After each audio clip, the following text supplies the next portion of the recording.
I'm not gonna lie, that logo on that big of a screen is kind of turning me on. Well, good morning, everybody. We're excited to be here. I can kind of look out and see that maybe there was some electrolyte packets that probably needed to be handed out this morning. That's okay. We're here for good reasons. Quick introduction, Brandon Reece, my battle buddy, Chris Nordyke, co-host of the Head, Heart, and Boots podcast. And then again, some of you know us for being owners of Floodlight Consulting Group. You guys, really quickly, I want to remind us of something. Yesterday morning, Cameron, fire. I basically couldn't take notes fast enough to keep up with the fire that he was spitting. But he introduced something I think that may be new for a lot of us, and it was this idea or this concept around a vivid vision. And man, I latched on to that. And this idea that we have an opportunity to look out into the future and design something intentionally. Not happens chance, not allow it to happen to us, but be intentional about what we're creating. And as Chris and I look out into the future, we've become increasingly confident and convicted that the future of our industry will actually be built specifically on customer experience design. I think in order for us to really take this in, we need to shift our mental state into this place of how do we make people feel in the process. So that's where we're going to anchor our talk this morning, and here's where we're going to go. Really quick, we're going to review a little bit of science, okay? This isn't just opinions and hearts and feels, but there's some data that backs this up. We're going to talk about the Ritz-Carlton way. It was a light for us to follow, and it guided many of the things that we did inside our companies before. We're going to highlight a couple or a few behaviors and mantras that we can adopt to make this real and actually execute it inside our business. And then finally, there's going to be 3 QR codes up at the end. It would be wise to use all 3, okay? It's not ads and stuff. Part of it's your gamify, right? So you got to get your points, okay? All right, so let's dive in. So the peak end rule. So this was discovered by Daniel Kahneman. Daniel Kahneman, anybody ever heard about him in business books? He's actually a pretty key figure, a Nobel Prize winner, right, in consumer behavior and consumer psychology. So he's somebody that has informed a lot of business psychology around how people make buying decisions, right, why people buy. But he's also responsible for really upending how we think about customer experience. And as long as it's more good than bad, you get a good Google review, right? But what Kahneman and his researchers found out is that it's actually very different, the way that people's brains catalog experiences. And instead, how we remember experiences is from the peak emotional state that we had and the end. The peak emotional state, whether it's good or bad, and the end. And we feel like this is really important. When Brandon and I discovered this, and we started chatting about this, we're like, God, this is so relevant to our industry in particular, right? Because we know that there's a high propensity in any given job, something is going to go wrong. Is that fair? Right? There are no perfect restoration jobs, and oftentimes it's even out of our control, like what goes wrong in a job. But what we do have absolute control over is proactively and strategically engineering these positive peak experiences for our clients and proactively engaging the end to ensure that the job wraps up in a positive way.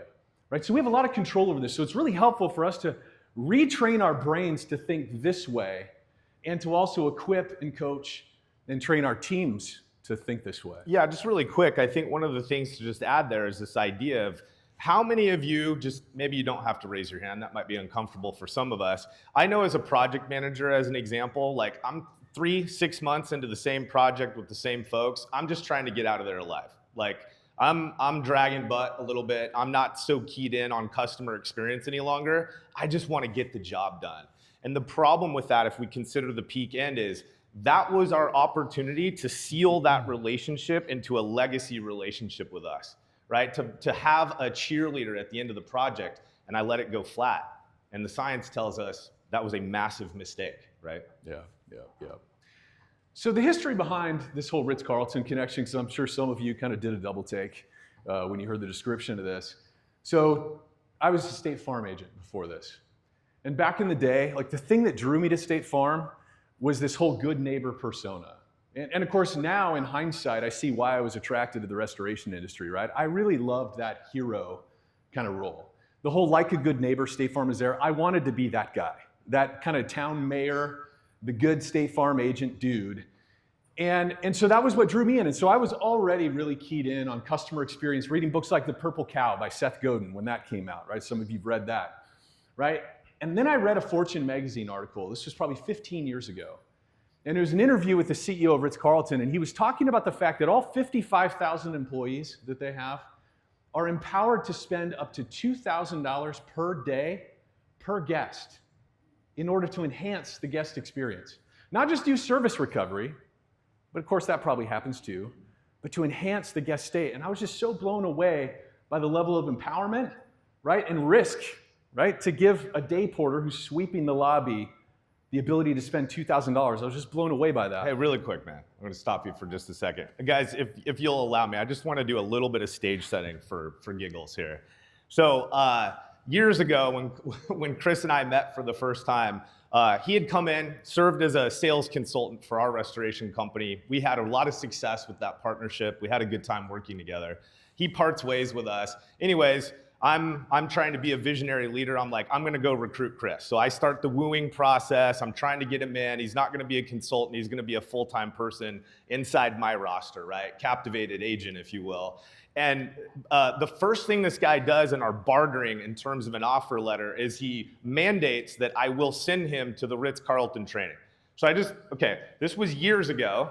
I have never been personally in a Ritz-Carlton, especially at that point in the game. And in my mind, I'm like, what the hell does me sending this guy to a hospitality training going to have anything to do with my business, right? And it was like, I wasn't getting him unless I sent him. But jokes aside, like in all seriousness, it was the single, probably most monumental thing that changed the trajectory of our business for the next nearly decade. What he brought back to us, although in the moment I had a really tough time buying into why, man, one of the best decisions we made as an organization. It literally was the thing that continued to shape the culture of what we did. And we've been keyed in on this idea of how we make them feel in the process for nearly 15 years. Okay, good story. So my wife Kara and I, we get on a plane. We go down to Marina Del Rey, California, to the Ritz-Carlton location there. We stay at the Ritz-Carlton Hotel, and immediately I understand the value of this. Right? I don't know, anybody of you stayed at a Ritz-Carlton hotel? Okay, we got a few in the audience, all right? It really is a special experience. But beyond just the experience I had as a guest, I had a chance during this workshop to see the whole kind of scene behind the curtain. I had a chance to see a morning stand-to with their housekeeping department and how they start every single shift. And immediately I started to see the parallels with our restoration business. We really are in the hospitality business. We think we're in the whole drying and cleaning and everything else business, but really the essence of what we do is hospitality, without question. And as I was going through this workshop, there were some key kind of culture tools, leadership behaviors that to me stood out. And we don't have time to go through the whole Ritz-Carlton way. There's actually a book that you can read and go into depth about all of this. But one of the first kind of culture tools that they use, and they repeated often, is radar on, antenna up, right? And those of you who have had a reason to know what radar is, you know that radar is spatial awareness, right? Who's in my space? Who's entering my space? Who's leaving my space? You can imagine in a luxury hotel, if the Prince of Dubai is staying at a Ritz-Carlton, it's kind of important that every single employee on site has a spatial awareness of the prince and his entourage and other guests. Because why? Well, we just may want to modulate our behavior or our language if a certain person is in our orbit, right? And is that true of our restoration employees as well? We need to have that spatial awareness. Antenna up, right? We're receiving and interpreting communication. And Ritz-Carlton goes real deep on this. It's both the spoken and unspoken needs of our guests is what we're trying to tune into. And we're going to get into that with some of these stories. But radar on, antenna up was something I probably heard 50 times during that workshop of them just referencing this as a cultural kind of touchstone. Really, really interesting and super valuable in our work context. Credo card is actually a a mandated part of their uniform. Every single one of the 55,000 employees around the world that work for Ritz-Carlton have a credo card like this. And it folds up into the size of a business card, and people can keep it in their pockets or their wallet. But they're expected to have it on them at all times. And they use it throughout their engagement with their employees. They use this as a way to remind them of what it means to be Ritz-Carlton, right? And so during their morning stand-tos, they all pull this out, and they review the contents of that card together in a very particular way. But I want to focus on one thing, the way that they elevate their people. They refer to their people as ladies and gentlemen, serving ladies and gentlemen. And the feeling that I got as I was in that workshop, and especially when they kind of paraded in the housekeeping team to show us the morning process, is the honor that they give to their employees. I think about that phrase, ladies and gentlemen, serving ladies and gentlemen. My interpretation of that is the message in that is you are just as important and valuable as the clients we serve. Do we elevate our people? Do we think about and talk about our people in that same kind of way? Right? The other thing that they have in here, and you'll have to, my 45-year-old eyes, here we go. Listen to these service values that they have recorded on here. Just a few. I am always responsive to the expressed and unexpressed wishes and needs of our guests. Is that a valuable service, like a value for us to embody as restorers and for our people to embody? I own and immediately resolve guest problems. I take responsibility, right? I am proud of my professional appearance, language, and behavior. So they go around the circle and they're reciting these service values every single day before they start their shift. And then the second thing that they do after that is they go around the circle and each person picks one service value that they either embodied during their previous shift and they tell a quick story, or they talk about an idea of how they can embody that service value in this upcoming shift. They do this every single shift. I think the reminder for Brandon and I when I came back from this is, as leaders, this is one of the most critical things that we miss and why we struggle to scale our companies and affect our culture is we say things once or twice, we have a couple rah-rah meetings, and then we go away from it. And Ritz-Carlton's built this stuff into their day. I think something to highlight there, Henry Cloud wrote a book, Boundaries for Leaders. And in it, there's a quote that he has that says, your company, your culture you get is a product of two things, either what you allow or what you create. And I think when we look out in the distance and we see companies like a Ritz-Carlton, it's easiest for us to discount what roles or what actions they're taking to be very intentional about creating multi-billion-dollar cultures. We assume that doesn't apply to us, that these are things that we can't adopt at some level inside our own businesses. But my encouragement as we go through this is hang in the pocket with us, because I'm gonna tell you from my own personal experience, it's a lot more fucking motivating to be part of a business doing stuff like that than it is to just show up, make some money, check a fucking box, and send people home. By the way, I'm not supposed to drop F-bombs, but Cameron did such a great job of it. I'm like, I'll throw a couple out there. We did have a policy break. We did, I broke it, I'm sorry. The jar will be full by the time we get home. Stories emerge from this kind of culture. And if you Google Ritz-Carlton stories, it will blow your mind. Like, I've read hundreds of these TripAdvisor reviews that are 4 paragraphs long with people just reciting all the incredible things they experienced at Ritz-Carlton. It's really remarkable. But one of my favorite stories is the story of a husband and wife on an anniversary trip to Dubai, right? Just an absolute trip of a lifetime. Husband and wife, wife's in a wheelchair. They arrive at the property. The first night they're on the property, they're cruising around. Husband's wheeling the wife around the property, just enjoying the beautiful views, the beautiful bay there in front of the hotel. And they make their way down to the sidewalk that borders the ocean, the beach, right off the patio of the hotel. And as they're walking, the husband and wife are talking about, oh my God, this is so amazing. And she looks up at her husband and she's like, I wish I could somehow dangle my feet in the water. And the husband kind of commiserates with her and says, I know, honey, that'd be really great. But of course, if any of you have tried to push a wheelchair through the sand, right, it doesn't really happen, right? So unless Mr. Jones is going to carry her to the water, it's probably not going to happen, right? But as they were having that exchange, there was a maintenance person, one of the ladies and gentlemen of Ritz-Carlton, a maintenance person doing something, I don't know, picking up cigarette butts from the planter or trimming hedges or something like that, and heard that remark that the wife made to the husband. And that maintenance person had the presence of mind to radio his maintenance supervisor and said, hey, I got something. Got this old couple, and the wife's in a wheelchair. She wants to dangle her feet in the water. Seems like an important anniversary type of deal. I don't know. Is there anything we can do? The maintenance supervisor says, hey, we have a bunch of lumber left over from that reno we did in room 238. We could use that. You guys want to put together a little boardwalk? The guy's like, oh, yeah, totally. Well, go get somebody else and help you do that. Awesome, great idea. Well, then, unbeknownst to that guy, the maintenance supervisor talked to the general manager and says, hey, we got a thing we're doing. Old couple, right? Wheelchair, wants to put feet in the water. The GM says, oh, that's awesome. That's great. Why don't we make dinner for him?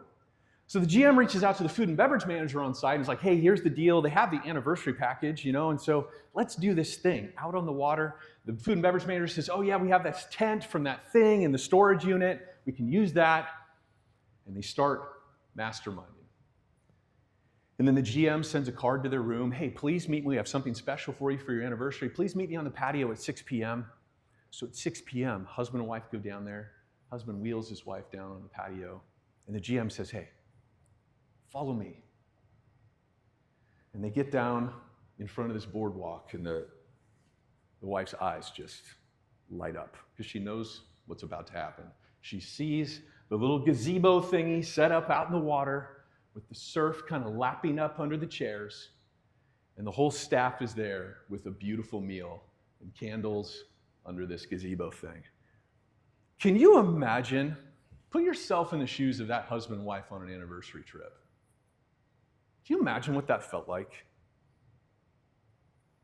How many people do you think that couple has since told about that experience? Right?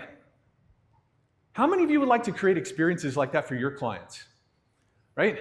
Isn't that the stuff? I'm sure if we took time, some of you have had experiences like that others have created for you, whether it's a day spa, a resort, a family trip that you went on, a cruise, something, where you experienced something like that, and it's something you never forget, right? Absolutely incredible. So one thing, I'm not sure if you guys picked up on this yet. If you listen to the show, you'll certainly catch wind of it. So Chris and I aren't wired exactly the same. Chris is my hippy-dippy brother, and I'm more the action-oriented taskmaster part of the relationship. And so when I hear this story, I'm motivated by it. I'm a softie inside. I get a little teared up and emotional about it, but I'm also a little intimidated by it. So part of me is like, cool story, bruh, but what do we do about that, right? So let's talk a little bit about like what Chris and I did inside the teams that we led to begin taking steps towards creating this kind of environment inside our business. And the gap's not as big as you guys might think, okay? So the first thing we did was we created our own credo card. Again, back to the repetition. It's important leadership behavior. People need to hear things, whatever the statistic is, people need to hear things 7 times. I think it's probably closer to 42 times before they actually assimilate. Right, a day. Yeah, a day, yeah.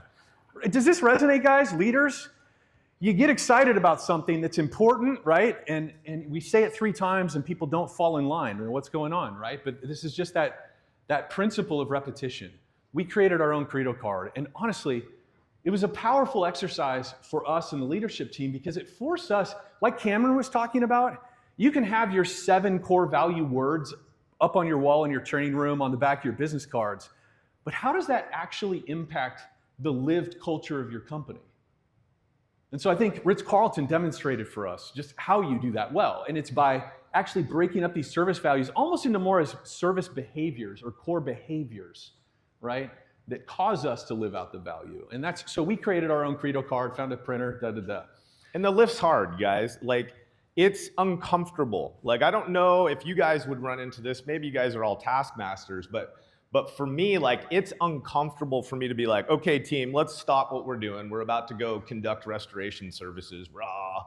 And I'm like, let's pull out the credo card. Let's go through these things. It's uncomfortable. And when you first deploy it, it is wildly uncomfortable because you look like an idiot. It's all choppy and clunky. You don't know how to even talk through it completely well yet. And so there's this tension at the beginning. And so I would just ask that you're convicted. Like if this stuff rings a bell, if it rings true to something that you want to have inside your company, you're going to have to be convicted enough to be the leader of being uncomfortable. Right? The saying, get comfortable being uncomfortable, that's what this stuff requires. And if you don't lead it with conviction, it will never take root inside your business. So we would go through this at all company meetings. We would pull this out in department meetings, production meetings, morning stand to with the technicians. We really tried to emulate the Ritz-Carlton thing of, this is an everyday culture tool that we need to be indexed on. And just really quick, add a little bit of color here. Guys, we didn't have any different teams than you guys probably do. In fact, yours are probably more sophisticated than ours were. Ours lived off cigarettes and Red Bull. Okay, like we're not trying to be overly romantic here. These are real life techs doing real life restoration work, and yet this still applies and it's still critically important. Okay. The Ritz Ritz hit this one. Yeah. So at the beginning, when we were talking about Ritz a little bit, Chris opened up with this idea that Ritz empowers its employees with up to $2,000 of spending power per day. And by the way, I didn't add this. With no prior manager approval. Mind blown, right? Like I got heart palpitations when he was talking about that because I'm thinking to myself, oh my gosh, what kind of runaway spending train am I about to deploy into the company, right? But we believed in Chris. He's pretty talented at selling, and so I bought it, hook, line, and sinker. And so we deployed these cards. And so we issued them out to all our people, frontline techs, okay? And we put a $200 limit on it. And again, like not being through this before, not experiencing it before, I'm going through all the things that I'm gonna assume is gonna happen, and we're worried about runaway spending all the things. We set a budget. We're like, hey, if we can get away with trying this year and we only spend $9,000 and we get some forward momentum, I think we'll win. Guys, the reality of it is we had to coach our people to even use it. They were afraid to use it. Yeah, it had never been done before, right? Yeah, and I think it was actually a little bit of a sad realization. Yeah. No one had ever trusted them with company money. You think about it. I mean, how many of us have issued credit cards, company credit cards, out to our technicians, or our job file coordinators, or our cleaners, right? Most of them have never been trusted with that. And so they didn't want to burn a bridge. They didn't want to do something wrong. And so we had to really encourage people to use these things. And so, just like with the credo card, every meeting we had, we talked about putting on the Ritz. We had this language with it, right? Hey, don't forget about your Ritz cards, right? Radar on, antenna up, right? We just had to fold that into all of our conversations, our one-on-ones, everything else, and really encourage. It probably took us 3 to 6 months to really start to get some traction. And it started with people buying Dutch Brothers. Well, do you guys have Dutch Brothers around here? Anybody familiar with Dutch Brothers? Starbucks cards for people, right? Bouquets of flower, kind of stuff that's sort of meh. Yeah. Because nobody had ever given them the opportunity to do these kinds of things for clients. And now they have, right? So it took some coaching. Well, and we were still iterating on what we were saying. Like, what was the message? How were we even teaching them the priority, right? Yeah. But eventually the stories, they started to emerge. The culture set in. And one of my favorite stories, Sam, one of our senior technicians, Sam, this was a fire. So this is a real story. So fire job, displaced homeowner, going back and forth between their hotel and home because they've got a horse at their home, and the adjuster had yet to approve any kind of temporary stabling elsewhere. And so she's having to drive across town from the hotel to visit every day. And Sam had a meeting with Mrs. Jones to do a project update with her. And Sam, this was shortly after we rolled out the Ritz program, and Sam had the presence of mind to swing by. She remembered the horse. And she swung by the grocery store on the way and grabbed a $5 bag of carrots, plunked down her Ritz card, grabbed the carrots, headed to the client's house. And as the story goes, as Sam retold it, was the moment she got out of the car with her clipboard in one hand and the bag of carrots in the other, she locked eyes with that owner and just waterworks.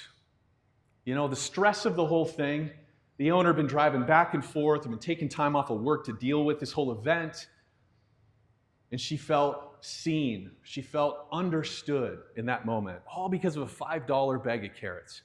$5 bag of carrots. $5.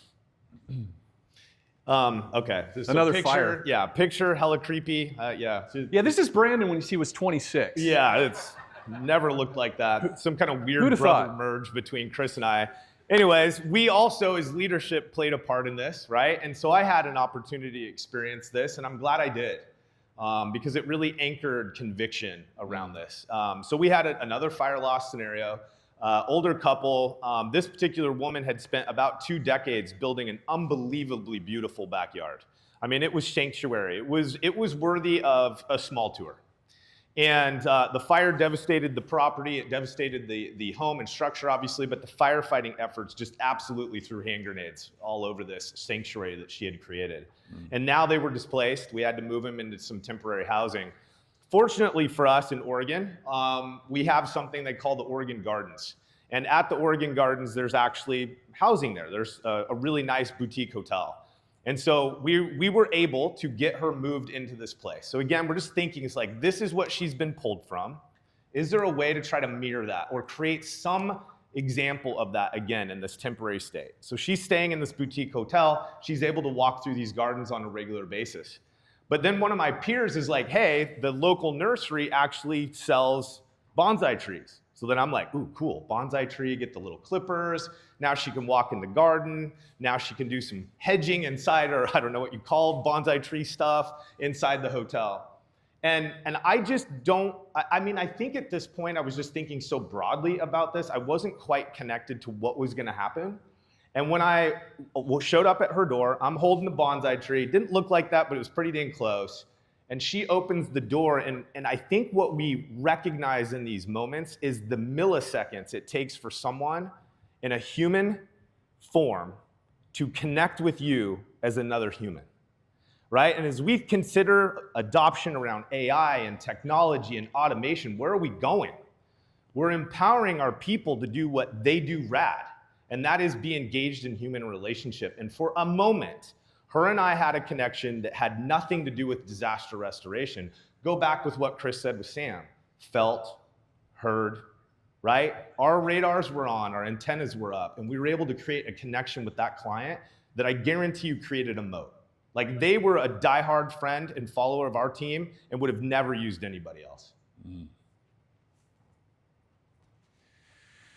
Kevin Hall. So Kevin Hall was one of our senior trade techs. And we had a simple water loss, the master bedroom of somebody's house, roof penetration, some water damage. And so for, I don't know, a week or so, his team was going in and out of this side gate on their side yard, going to the back area of the house. And like probably many of you have experienced with customers' homes, right? The gate was falling apart, kind of falling off the hinges, had to be wedged closed at night, right? That kind of thing. And Kevin finally, towards the end of the project, he's like, we got to do something about this. Ridiculous. He knew she was home, and so he went up to her door and he said, hey, Mrs. Jones, just want to let you know we're done for the day, and we're getting really close to punch list. I'll walk you through that here next week. But hey, can I show you something real quick?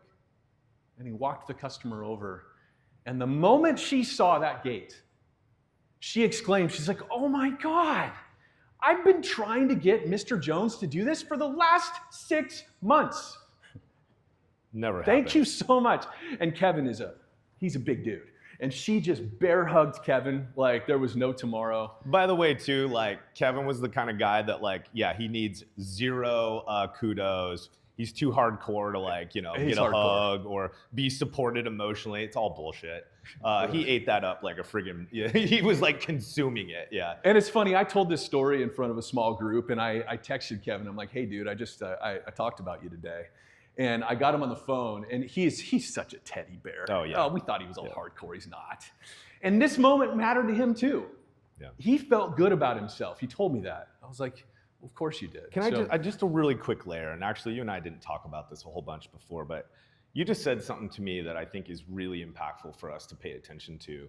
Guys, this is a two-way street, okay? When people work inside companies where they're tasked or get the honor to develop human relationship with other people, there's something special that's happening for them too. So we're not saying that this is all only for the client's experience and it's all about them. This is what creates retention, stickiness, insight, loyalty inside your company. People become convicted because they're not delivering restoration services. Like, I'm not sure many people in our industry actually get lit up, other than our hardcore tech nerds, about what we do, right? But man, what kind of company of people do you have when part of their day-to-day life is creating this? And they're getting this reciprocating relationship back from the client when they interact with them. That's a whole lot more motivating than frustrated adjuster conversations, right? I think the way that we learned to refer to that is it became a point of pride. Yeah. Like it was a thing. It's like, we do stuff that other companies don't do. It feels really good to have those things that really are true. Like you can't fake a true differentiator.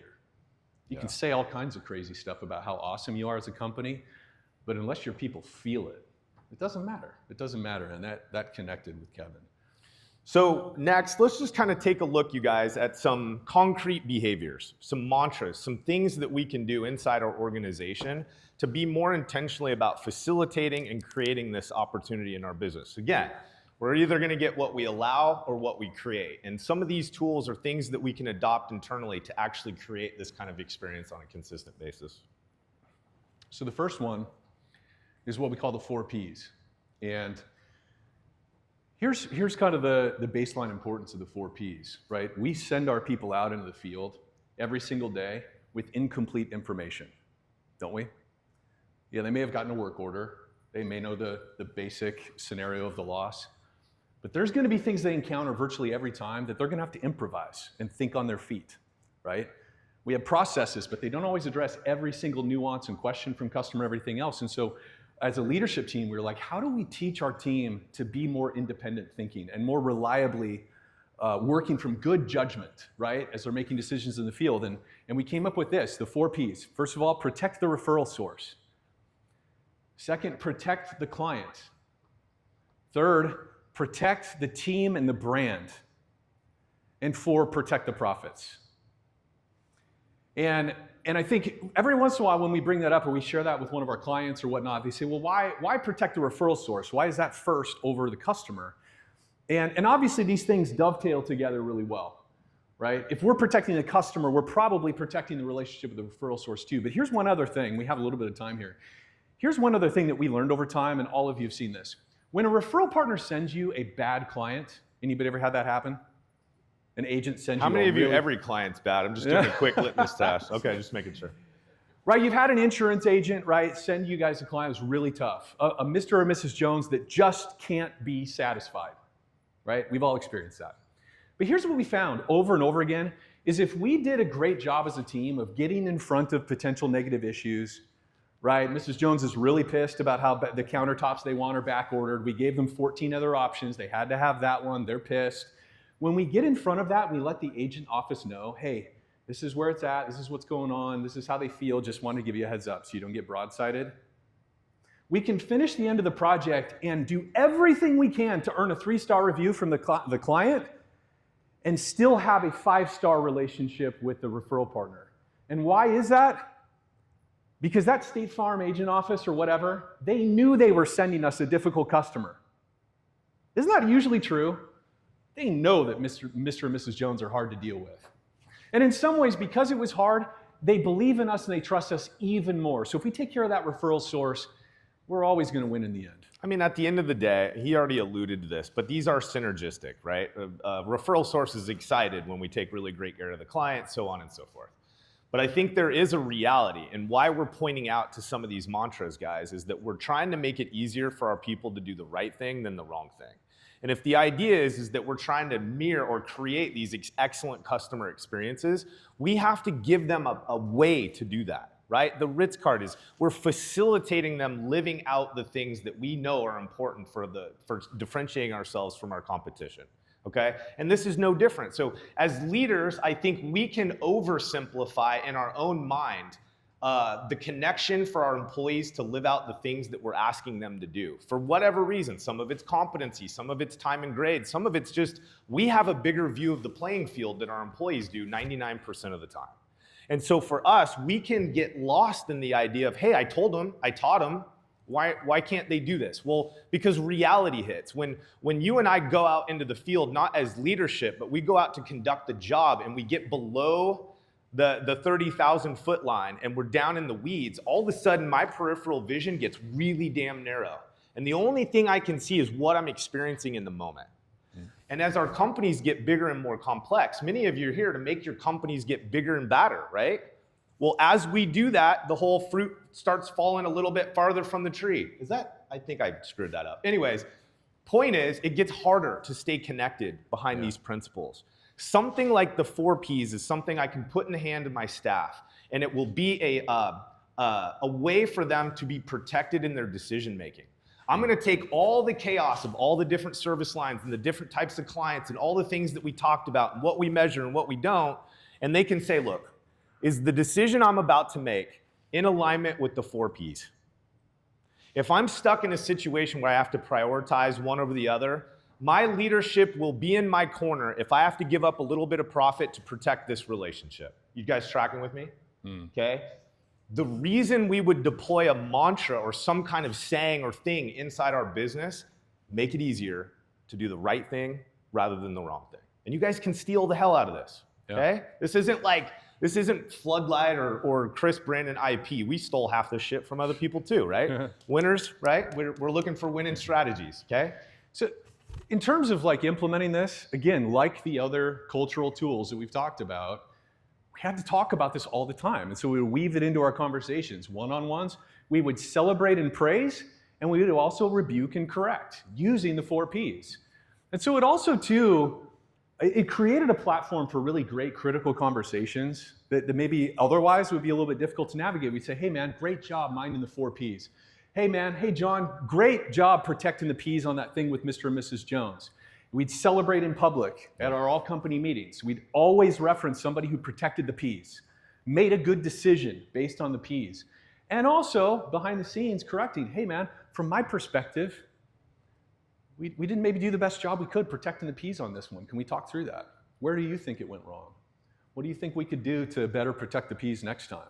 Right, just building that language into our one-to-one conversations and as a group. Super vital.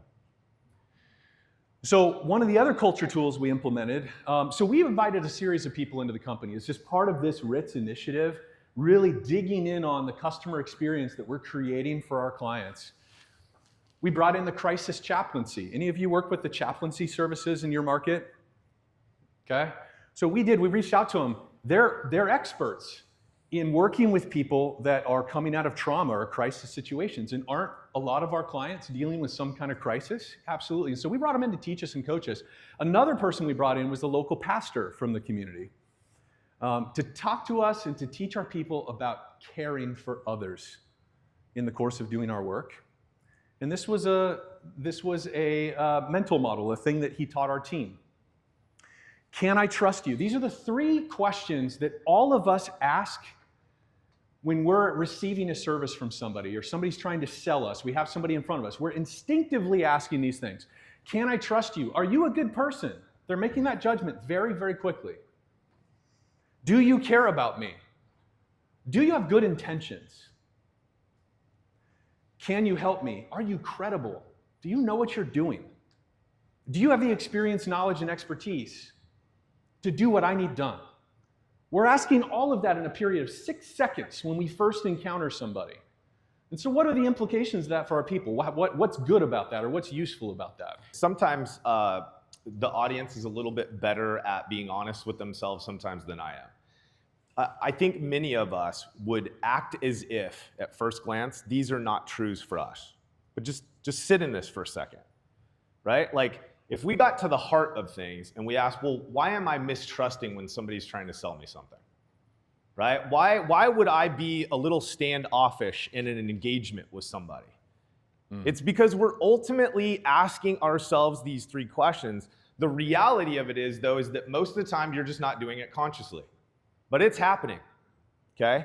And not to get distracted, but a broader theme here, you guys, this is also teaching our people that they are more than what they probably showed up when we met them the first time. Like, being able to talk to people about what's happening on the inside of them is a whole different layer of leadership and leadership responsibility, but it is really, really fulfilling, and it's what people want, okay? And if we're talking about the newest generation coming into the workforce, if you don't think they want coaching, consideration, and real engagement with you, you're smoking crack, okay? And hopefully, I don't think anybody in here is smoking crack. All right, I can get preachy, get off track here. So 3 universal questions, like the way that we applied this was, we have to build workflows. Get real concrete here. This isn't woo-woo. We had to build workflows and service processes that embedded ways for our team to act and carry themselves that would answer yes to these 3 questions immediately when meeting a client for the first time. This includes a call coming in for the first time. Point of spear. The person that answers this call, the way they ask questions, the way they respond, the way they provide information, it should be saying to that person, I care about you, you can trust me, and we got the goods. We know how to do what you need, okay? And so we build it into the way that we expect our techs to show up on a job. We build it into a morning stand to. Is our team about to roll out the shop door and be able to show up to the first job and do this? Do they look like shit, smell like shit? Did your cars look like shit? You guys see where I'm going here, okay?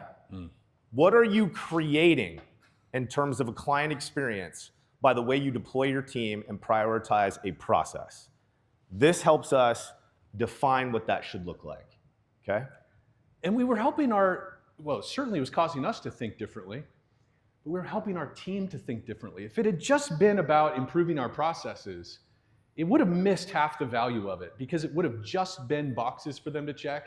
But instead we were teaching them how to think. It's far beyond just changing out your shirt after you get that mustard stain from Jack in the Box. It's deeper than that. It's all encompassing, and it really started to affect the way that our people were showing up. The other thing, we talked about this before, radar on, antenna up. We had to incorporate this into our everyday practices. So every single interaction with our team, we would often leave with the comment of, radar on, antenna up, guys.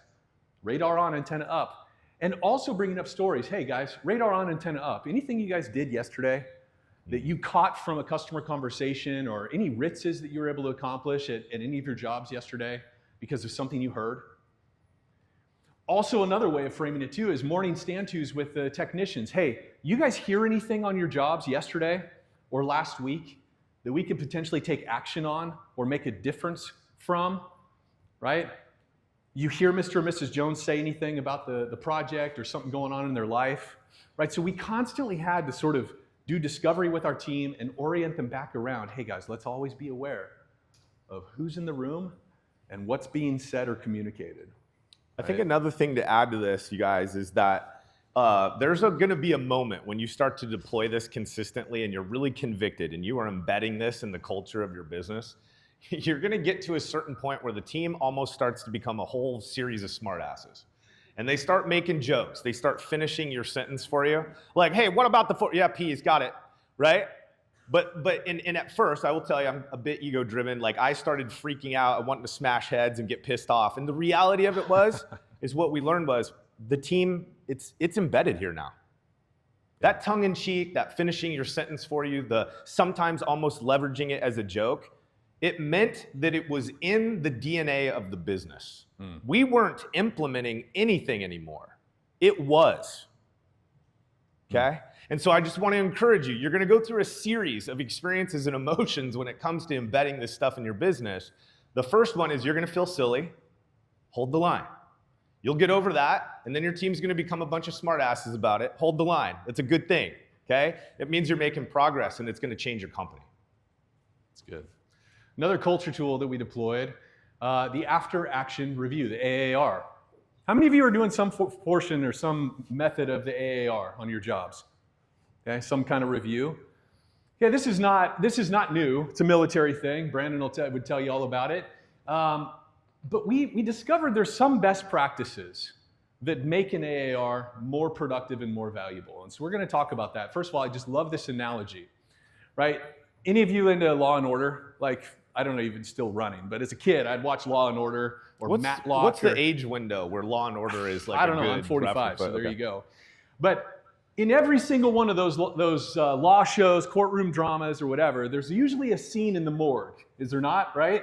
And you've got the medical examiner, you maybe have a couple of detectives, you got the district attorney there, and they're all looking at this body, trying to figure out what the heck happened, what brought us here, right? There's nothing to be done about it except to understand, right, what occurred.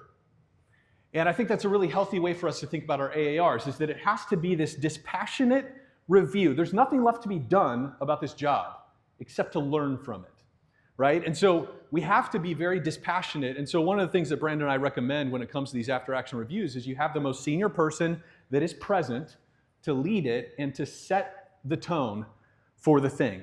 It's really important that we remind everybody in the circle, and we have everybody there from the call intake to the final collection of that job present at the AAR. And we tell them, hey, this is not about fault finding.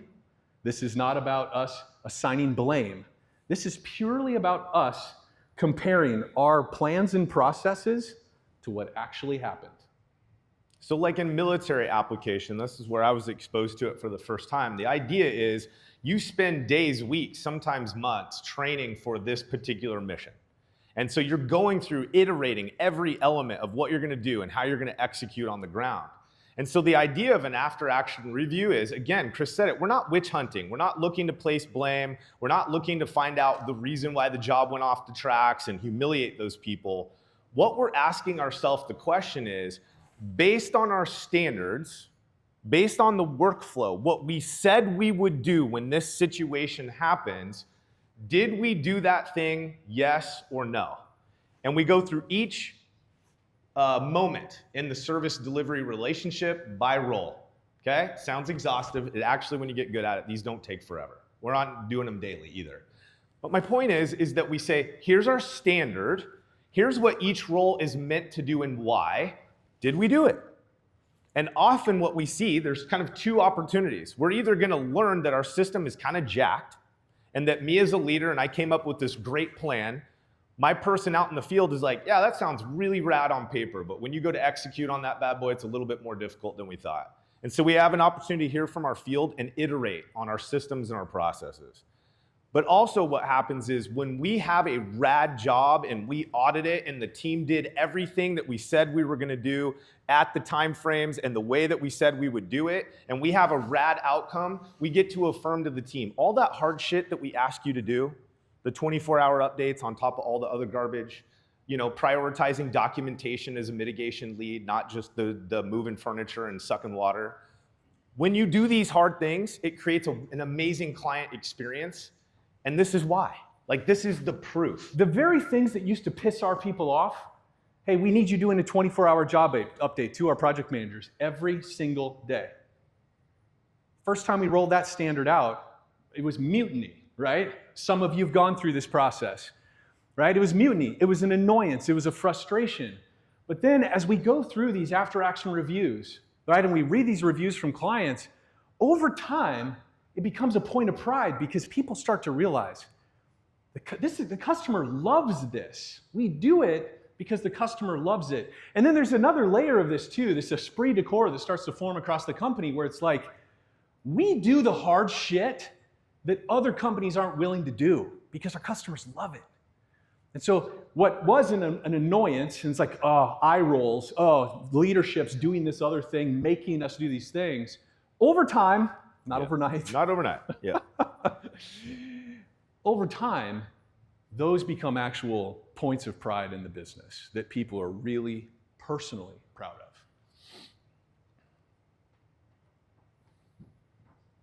And of course, again, this theme of repetition, right, permeates the whole conversation. We had to find ways to reward these new behaviors. And so we had Ritz medallions. So I'll claim this idea. It was a little bit cheesy. It's a little hippy-dippy. But I went to Hobby Lobby, and I got a bunch of these little balsam, like... just you saying Hobby Lobby, that alone proves how hippy-dippy you are. So I know. Just throwing that out there. That's right. That's right. I got these little wooden discs, and I bought a Dremel tool. I think I never did return that to the office. I got a Dremel tool, and I basically carved out, we'd do 5 of these Ritz medallions every single month at our all-company meeting, and I'd carve out the shape of our company logo, and then I'd paint it in our company colors. I'm a terrible artist, by the way, so this was absolutely as janky as it gets. But I'd sprinkle some glitter on it, and then I'd take these medallions, I'd lacquer them, and then I'd take these medallions into our all-company meeting, and we give them out to the person that did the best Ritz experience for a client that month. And so we'd highlight it, and we'd have them stand up and tell and share what they did for the client. And it became this real cultural kind of touchstone in our all-company meetings. People would cheer and scream. Sometimes people would cry because of moments like the bonsai tree, right? Where the customer was really deeply touched and our people would be touched. But over time, people really cherished these awards, and it became a really fun part of our all-company meeting. And fast forward, just recently, I really wanted a picture of this, and I couldn't find one anywhere. But then just recently, I was following the social media of this other company, and in the background of a photo at somebody's desk, they had a little Ritz medallion propped up against the wall by their desk. I was like, oh, yeah, it's still One of the things that happening. we knew this was starting to take off and reach a whole new height is when the leadership inside the organization was no longer the driving force for recognition and tying our performance to these things. Like once we started to see peer-to-peer recognition happening inside the company, it was like a whole new level it was like we went to 11, okay, when that happened. And I think that's part of the opportunity. Just really quick encouragement. Inside our companies, we have influencers. Okay, they may not be leadership by title, but they're people that get us. They get us, they get it, they're diehard, and man, people flock to them. If this person's in and they talk about it, we're going places. No title whatsoever, right? Those are the folks that you begin to pull into the inner circle when you're launching these kinds of things inside your org. Get them bought in, get them sold on it, and allow them to become part of your leadership in terms of influence in the organization. And they'll be the ones that begin to do the first calling each other out for praise. Because it is uncomfortable. Again, like we're asking a bunch of roughnecks in most cases to do some things that they've probably not been asked to do on a consistent basis before. So here's a really big, important question. How do you know that your customer experience is actually coming across to the customer, that it's actually good, from the customer's perspective? Is it because you have 4,000 Google reviews, 5-star Google reviews? Here's certainly a good sign. What's that? That's probably a good indicator. Yeah. It's probably a decent indicator. But what can we typically learn from Google reviews about our actual perceived customer experience? Very little, most of the time. Does this sound familiar? Oh, these guys were awesome. Jeremy was really great, and we had such an amazing experience. I mean, isn't that kinda the nuts and bolts of what a lot of the Google reviews we get? Now, of course, every now and then we get the big ones, and those are the ones we read at all company meetings and share with our team and rah-rah around and everything else. But most of the time, feedback that people give in a Google review is very generic and unhelpful to us in terms of really understanding how did we actually win. And if we don't know how we actually won with that customer, it's very difficult for us to double down on something that's working, right? And affecting the customer. And so, one of the leadership disciplines that Brandon and I learned to deploy was quality assurance calls. This is a really awesome, depending on the size of your company, if you have a full leadership team, every single leader should be responsible to have at least one quality assurance conversation with a closed job every single month. That's a great place to start. And that call is very simple. Most of them are 10 minutes, okay? But if it goes longer, it's good, okay? Is we follow up after the job is totally closed, and we say, hey, Mrs. Jones, this is Chris from XYZ Restoration. Thank you for that 5-star Google review, by the way. Our team's totally stoked, awesome. Do you mind if I ask you a couple more questions about your experience? Do you have a few minutes? Yeah, okay, great. Would you mind sharing one or two things about our people or our process that made this a 5-star experience? Let me repeat that again. Would you mind sharing just one or two things about our people or our process that made that a 5-star experience for you and Mr. Jones? And they come back and they say, oh my gosh, Jeremy was just so amazing. Oh yeah, right, dig in. Yeah, how? What? Tell me about it. I want to be able to give him high fives. Well, he just communicated so well with us. Well, what do you mean? What do you mean? Oh, he sent us this daily email. that told us what happened today, what's happening next, and sometimes he had questions for us. But my husband and I, we've had our home remodeled. Nobody's ever communicated like that. It was so great. We never had to worry. Wow, that's amazing. Anything else Jeremy did? Anything else you noticed from the rest of our team, right? And we investigate. And then, of course, once I have that kind of real data about what created that 5-star review, well, then, of course, I have to complete the feedback loop as a leader, right? And so if we get positive, specific feedback from those quality assurance calls, every single one of them is going to be shared across the company. Whether that's a Slack channel or an all-company meeting, at our next production meeting, we are going to ring that bell until people are tired of hearing about it. They start to become points of pride. Because oftentimes the great experiences we're creating, they're a byproduct of our standards, our systems, and our processes, aren't they? So let's land the plane, guys. You know, we started with this idea of like, hey, we've got an opportunity to build a vivid vision for our own business. We have an opportunity to think about how we're going to create that.